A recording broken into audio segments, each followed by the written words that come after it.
Hi, രാവിലെ തന്നെ oats ഉപ്മാവാണ് ഉണ്ടാക്കുന്നത്. അപ്പോൾ ഈടെ വാവക്കുട്ടിക്ക് തീരെ ഇഷ്ടമല്ല.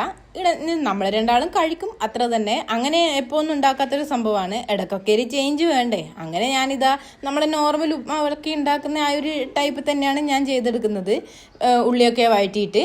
അപ്പോൾ ഇത് ആക്കിക്കൊണ്ടിരിക്കലാണ്. പിന്നെ ഇത് പെട്ടെന്നാവുമല്ലോ, പെട്ടെന്നാവുന്നൊരു സംഭവമാണല്ലോ. ഡയറ്റൊക്കെ എടുക്കുന്നവർക്ക് പറ്റിയൊരു ബ്രേക്ക്ഫാസ്റ്റാണ്. അങ്ങനെ ഇതായി. അതിനുശേഷം ഞാൻ ലഞ്ചിനേക്കുള്ള പരിപാടിയാണ്. അപ്പം ഞാൻ അവിയൽ ഉണ്ടാക്കാമെന്ന് വിചാരിച്ച്. കുറേ കഷ്ണങ്ങളൊന്നും ഇല്ലായിരുന്നു, അതിനകത്ത് കൂടുതലായിട്ടും മുരിങ്ങാക്കോലായിരുന്നു ഉണ്ടായിരുന്നത്.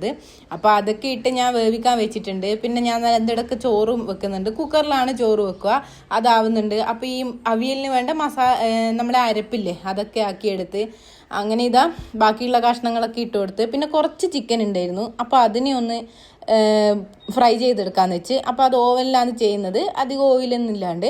അങ്ങനെ ഞാനിതാ അവിയലിൻ്റെ പണിയും എടുത്തുകൊണ്ടിരിക്കുന്നുണ്ട്. അതിൻ്റെ ഇടക്ക് ലാസ്റ്റ് ഇത് തൈരൊക്കെ ഒഴിച്ച് അവിയൽ സെറ്റായി. അവിയൽ ഇങ്ങനെ കാണാൻ തന്നെ ഒരു ഭംഗിയാണല്ലേ, ആ ഒരു ഫുൾ കളർഫുൾ ആയിട്ടുള്ള പച്ചക്കറികളെല്ലാം കൂടി ആയിട്ട്.